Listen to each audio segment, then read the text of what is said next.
So, continuing on with foreign trade in India, the period is 1950 to 1990. We'll be doing the positive impact of import substitution or inward looking policy or the protection policy followed in the foreign trade policy. So, what happened? This trade policy of theirs gave a great impetus to the Indian industry. The so many products which were previously imported started being manufacturing here, and we see that another thing that was seen was that there was a diversification of the industrial growth, not only engineering goods, consumer goods, electronic goods, and automobile industry. It wasn't just confined to consumer goods. um, so definitely there was a positive impact of this policy of import substitution. Just go through this. So as you see that, like, we can also say that there were like three phases of import substitution in India. Like, for example, earlier in the earlier phase, import substitution took place mostly in the form of domestic production of consumer goods. Initially it was consumer goods. In the second phase, the emphasis shifted from the production of consumer goods to the domestic production of capital goods.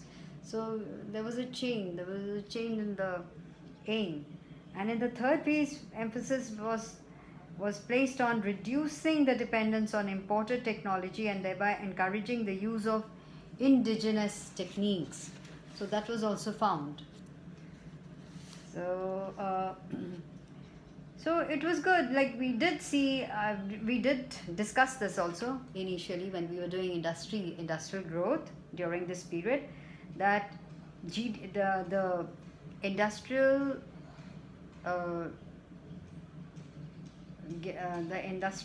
industrial growth showed a structural transformation, which meant that the percentage contribution of industrial sector to GDP increased from, say, 12% in 1951 to nearly 25% in 1991. And when you see a rising share in the industrial GDP, you know what happens? Yes, it's an indicator of growth. Now, and as I just pointed out, that because of this inward looking policy, there was a diversification of industrial growth. Like, for example, we can observe that modern industry was no longer confined to textile and jute. Industrial growth started spreading across engineering goods and a wide range of consumer goods that we could see. Then, because of this policy of inward looking trade strategy, there was a noticeable growth of the then sunrise industry, that is basically the electronic industry. It is widely recognized that the electronic industry would have failed to take roots in the domestic economy had the policy of protection not been followed. Then also another thing that can be observed is that the growth of automobile industry in India also ascribed to the inward looking trade policy. Had there been international competition, these industries would have failed to survive. The car industry, as we know. Another thing that we can say is the opportunities of investment.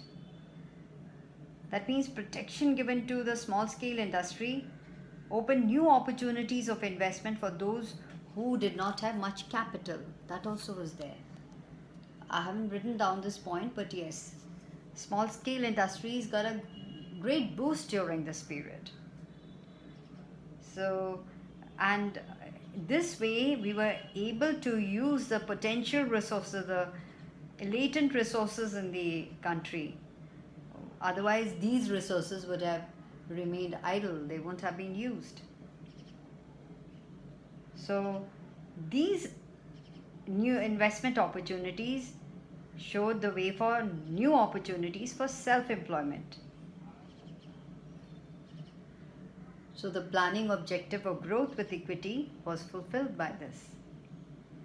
So those are the positive impacts of import substitution, as we can say.